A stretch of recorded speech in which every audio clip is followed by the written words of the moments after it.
Oke, di video kali ini saya ingin memberikan review match secara singkat untuk 9 pertandingan yang telah selesai di hari Senin ya. Terakhir ada Bali United lawan Persib Bandung. Kita langsung mulai dulu di hari Sabtu ya. Ada PSIS Semarang dengan Madura United. Di pertandingan ini untuk PSIS Semarang yang saya ingin lihat adalah di sektor tengah. Lalu untuk Madura United adalah di masalah transisi penyerangan dan pertahanan. Jadi untuk PSIS Semarang terakhir lawan Borneo FC ketika Marukawa bermain sebagai gelandang serang, saya bilang sektor tengahnya ini kurang maksimal. Tapi justru menghadapi Madura United, Agius memasang Septian David. Karena kan kita tahu ya, perform Septian David ini belum menemui perform terbaiknya. Jadi ya di atas lapangan kembali lagi terlihat kalau sektor tengah PSIS ini nggak terlalu banyak kreativitas. Padahal penampilan Diarra saya bilang ini jauh lebih baik daripada kemarin lawan Borneo FC. Dewangga juga cukup bagus ya, berapa kali bisa melakukan overlap sampai ke depan. Tapi ya saya bilang PSIS Semarang masih lebih hidupnya di sektor sayap. Gio Numberi dan juga Fredian berapa kali sering melakukan overlap ke depan. Ya, jadi yang saya takutkan untuk PSIS Semarang adalah di sektor tengah. Karena kalau terus-terusan mengandalkan sektor sayap, ya artinya untuk PSIS Semarang ini nanti akan minim kreativitas. Lalu Fortes juga sama ya, berapa kali Fortes mendapatkan suplai yang enak dari Marukawa atau Freitas. Lalu ketika Fortes membawa bola, ya saya bilang perform Fortes juga seperti underperform. Ini sudah berapa match ya, saya sering kritik Fortes nih kalau penampilannya seperti belum terlalu terlihat sebagai killer man gitu loh untuk menciptakan peluang-peluang emas. Ya, jadi ini masih menjadi sorotan utama saya dari performnya Fortes. Lalu gol yang tercipta dari PSIS Semarang ini juga melalui servis bola mati semua ya. Dari Lukau yang melakukan headingan itu assist dari Taisei Marukawa. Lalu ada Gali Freitas itu melalui penalti. Ya, sedangkan untuk Madura United saya bilang sektor tengahnya ini jauh lebih baik daripada pertandingan sebelumnya lawan Barito Putra. Walaupun secara hasil memang lawan Barito Putra lebih memuaskan ya karena menang 4-1. Tapi kalau berbicara dari skema permainan, saya bilang skema permainan Madura United walaupun di pertandingan kemarin banyak keserang gitu ya, banyak tertekan, tapi transisi pertahanan dan penyerangan Madura United itu jauh lebih rapi. Ya, lalu di sini juga Rivera bisa menciptakan gol dulu ya. Itu ada kesalahan dari Adi Satrio yang nangkap bolanya kurang maksimal ya ketika harus head to head dengan Dalberto di atas udara. Lalu bolanya lepas dan Rivera bisa melakukan salto untuk menciptakan gol. Lalu gol kedua dari Dalberto ya, itu juga cukup bagus. Assist dari Jaja cukup memanjakan sekali. Jadi untuk overall saya bilang PSIS Semarang di sektor tengah seperti belum ada evaluasi ya. Apalagi Agius menaruh Septian David yang saya bilang performnya belum terlihat bagus atau performnya meningkat. Jadi ini faktor yang membuat PSIS Semarang di sektor tengah nggak terlalu terlihat.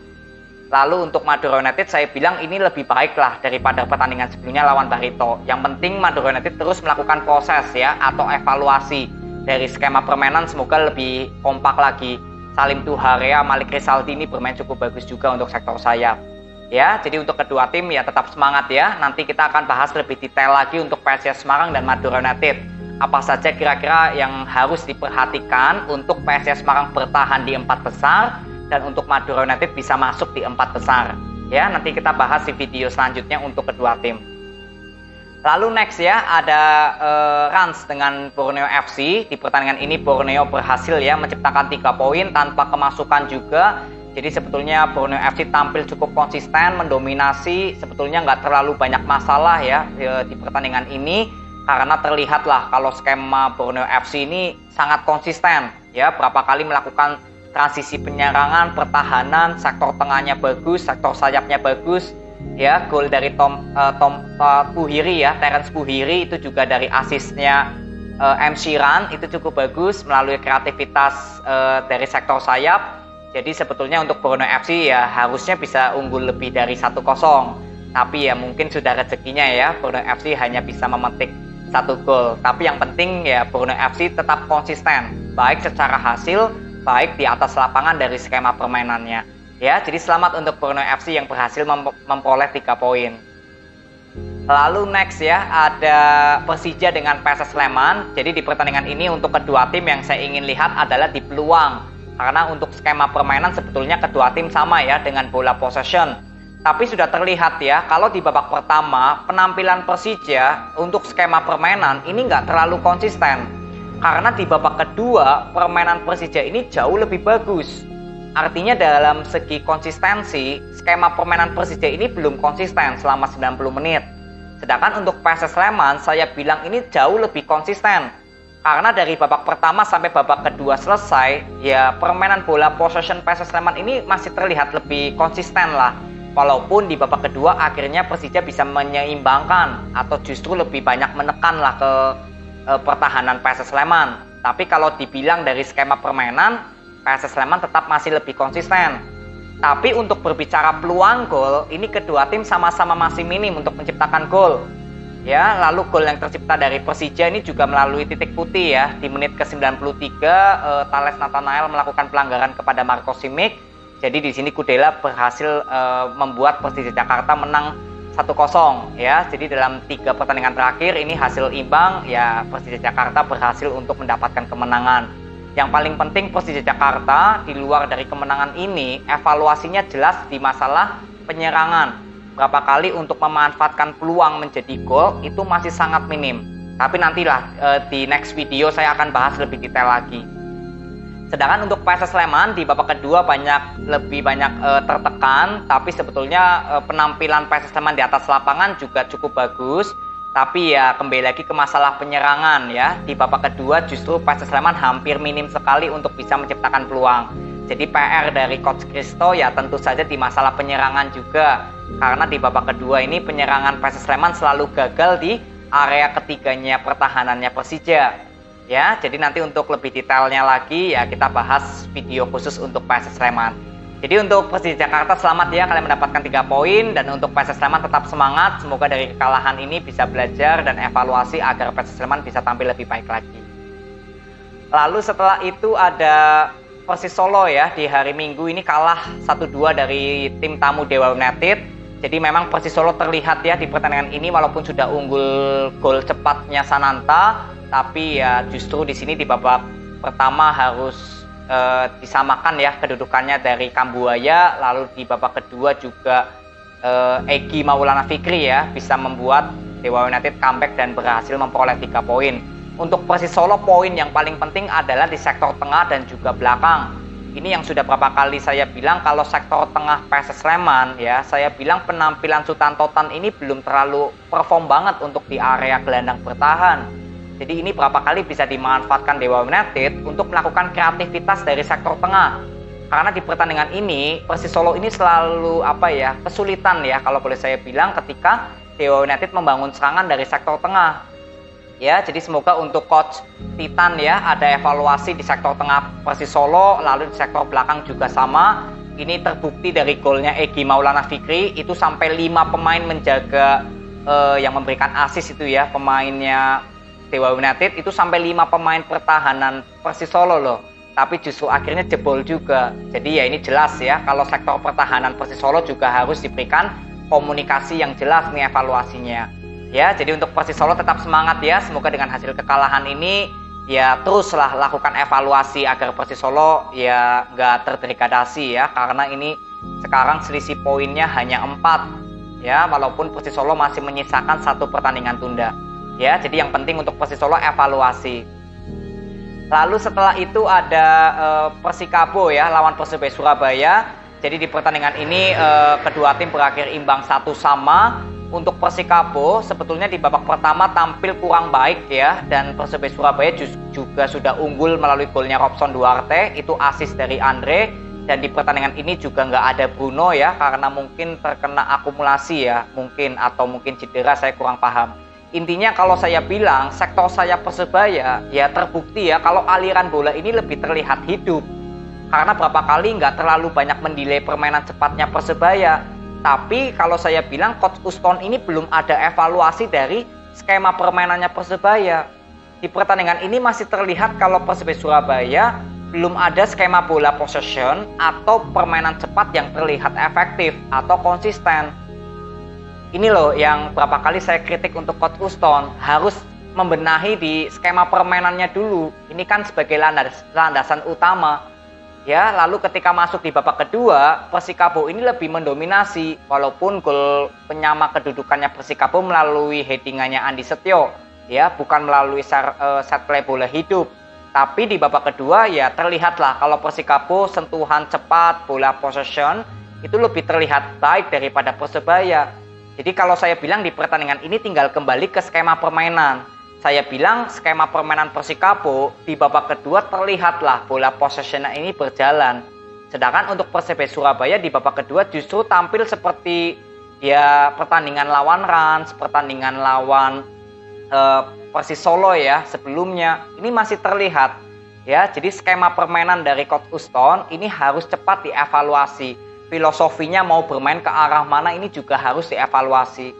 Karena dari 4 pertandingan terakhir, ini sudah terlihat di 3 pertandingan Persebaya Surabaya belum ada skema yang konsisten. Ini yang perlu dievaluasi serius ini untuk Coach Uston. Ya, tapi nanti untuk lebih lanjutnya saya ingin bahas lebih detail lagi untuk Persebaya Surabaya. Ya, jadi untuk pertandingan ini ya untuk kedua tim saya bilang cukup layak ya mendapatkan 1 poin karena Persebaya Surabaya juga di babak kedua ya masih minim ya untuk menciptakan peluang. Penampilan Paulo Henrique juga nggak terlalu maksimal, padahal ada beberapa support yang manja ya dari Kasim Botan ataupun Robson Duarte. Ini kembali lagi ke perform atau kualitasnya Paulo Henrique saja. Sisanya untuk Persikabo saya bilang di babak kedua tampil lebih baik ya, apalagi ketika Lucky masuk ya memang untuk sektor tengah Roni Sugeng masuk di babak kedua, ya ini kreativitas sektor tengah Persikabo lebih hidup lah. Ini menurut saya efek yang dilakukan evaluasi oleh Coach Aji Santoso. Ya, jadi tetap semangat untuk Persikabo dan juga Persebaya Surabaya. Lalu setelah itu ada Barito Putra lawan Arema. Di pertandingan ini Barito menang 1-0 atas Arema FC. Jadi untuk Barito Putra sebetulnya di pertandingan ini yang penting bisa menang dulu. Ya, karena ini menyangkut psikologi pemain Barito. Saya sudah mengatakan kemarin saat bertemu Madura United, ya itu terlihat pemain Barito ini seperti terlihat seperti ngedown lah dari segi mental atau psikologi. Jadi di pertandingan ini walaupun secara skema permainan belum optimal ya dibawa dari Coach RD, ya yang penting Barito Putra bisa meraih 3 poin dulu di kandang sendiri.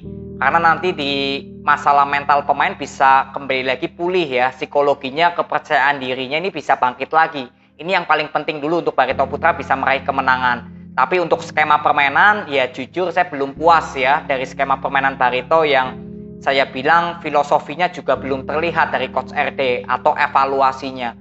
Ya, ini yang perlu diperhatikan untuk Barito Putra. Nanti untuk lebih lanjutnya, saya ingin buat video khusus ya untuk membahas bagaimana perform Barito Putra selama 23 pertandingan ini. Lalu untuk Arema FC ya, dengan hasil ini ya tentu saja harus ada evaluasi karena yang terlihat sebetulnya dari skema permainan sudah cukup baik. Tapi perform pemain Arema ini loh yang berapa kali finishingnya kurang bisa maksimal. Terutama performnya Loko Lingoy itu berapa kali bisa memanfaatkan ya peluang ya yang harusnya bisa menjadi gol. Tapi justru finishing Loko Lingoy atau keputusannya ini kurang cermat. Jadi ini kembali lagi menurut saya ke masalah kualitas pemainnya Arema aja, bukan dari skema. Karena kalau dibilang dari skema, Arema FC juga menciptakan banyak peluang. Ya, jadi ini menurut saya bukan kesalahan dari Valente, tapi lebih ke pemainnya Arema sendiri. Tapi ya tentu saja untuk Valente harus tetap memberikan evaluasi kepada pemain tersebut.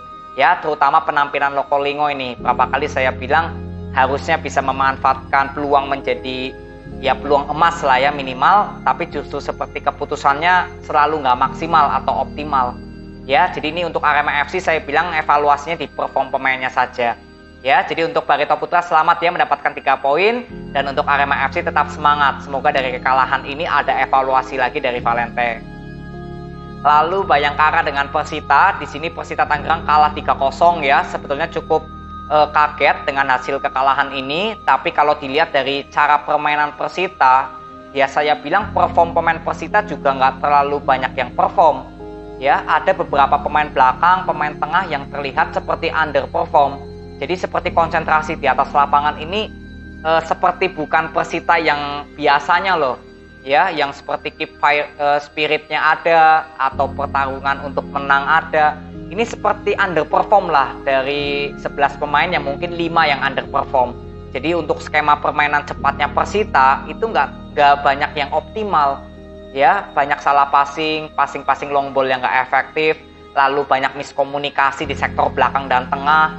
Ya, jadi ini semoga ada evaluasi dari Thibaut Alves karena ini kekalahannya cukup banyak ya, 3-0 dari tuan rumah Bayangkara. Walaupun memang Persita Tangerang statusnya sebagai tim tamu, tapi biasanya Persita Tangerang ini kan tetap bisa menciptakan banyak peluang. Tapi ya saya bilang di pertandingan ini minim peluang karena ya kembali lagi ke perform pemainnya sendiri aja.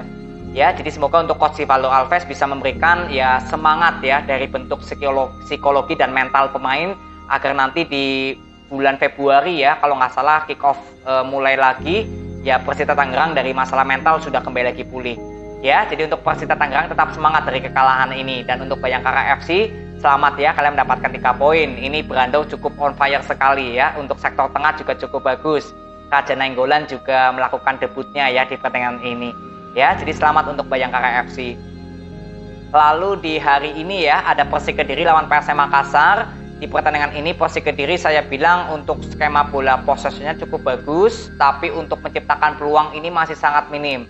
Kalau saya bilang pertandingan ini itu seperti pembagian tugas kepada pemain tengah itu seperti kurang berjalan maksimal, di mana Valente yang lebih banyak membawa bola dengan Renan Silva. Di sini Bayu Otto yang justru performnya nggak terlalu terlihat. Ya, Persik Kediri lebih banyak membangun serangan dari sektor kanan karena Renan Silva yang lebih aktif untuk membantu ya bersama Valente ke belakang. Jadi sektor kanan ini yang lebih banyak didominasi daripada sektor kiri. Ya, paling sektor kiri Yusuf aja yang melakukan overlap. Jadi perform dari Bayu Otto seperti untuk pembagian tugas ya. Saya bilang sebagai pemain box to box atau mungkin gelandang serang dengan Renan Silva ini seperti ada sedikit kebingungan dari tugas Renan Silva dan Bayu Otto.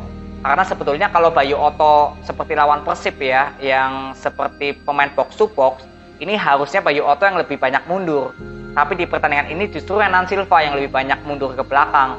Jadi untuk menciptakan ruang kosong ke Flavio atau ke Supriyadi, ya itu memang belum terlalu optimal. Ya, penampilan Supriyadi juga ya seperti itulah, terlalu banyak membawa bola, tapi untuk melakukan passing yang cepat atau memberikan passing-passing true pass ke Flavio masih minim. Ya, Flavio juga masih minim sekali peluang untuk menciptakan gol dalam beberapa pertandingan terakhir. Ya, jadi untuk Persik Kediri nanti saya akan bahas lebih detail lagi sebetulnya apa yang membuat mungkin bola possession ini membuat penyerangan dari Persik kadang banyak peluang gol, kadang minim peluang. Karena lawan Persib Bandung kan peluangnya cukup banyak tuh. Tapi justru lawan PSM Makassar kenapa minim peluang? Padahal cukup mendominasi dari bola possession. Ya, nanti kita bahas di video berikutnya untuk Persik Kediri. Sedangkan untuk PSM Makassar saya bilang sektor tengahnya cukup kuat ya karena bermain di zona area sendiri. Lalu ketika membangun serangan balik ya perform Adilson saya bilang kurang maksimal.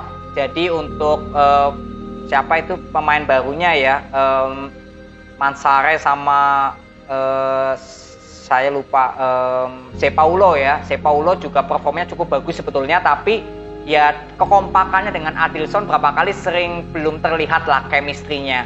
Jadi untuk Sepaulo ini lebih banyak bekerja sama dengan Mansarai. Ya, penampilan Kenzo Nambu juga saya bilang di pertandingan ini seperti underperform. Ya, seperti bukan perform maksimalnya gitu.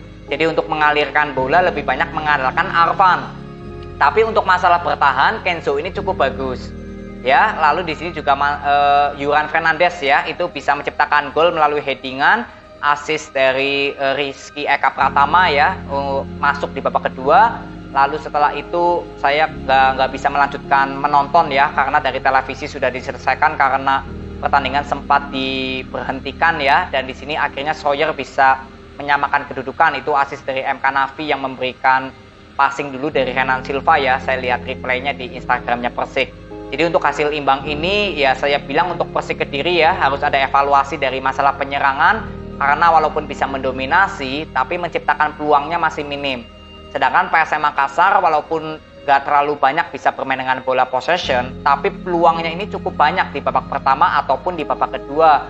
Artinya skema penyerangan PSM itu jauh lebih berhasil daripada Persik Kediri.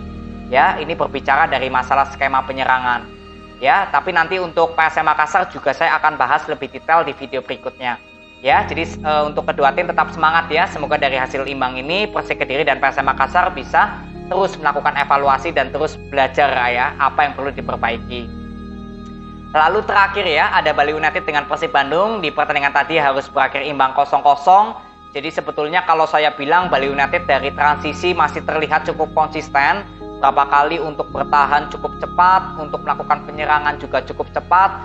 Lalu sektor belakang juga cukup bagus ya. Dan untuk Persib Bandung kembali lagi terlihat di sini sektor tengah memang saya bilang jauh lebih ada perkembangan daripada 2 pertandingan terakhir.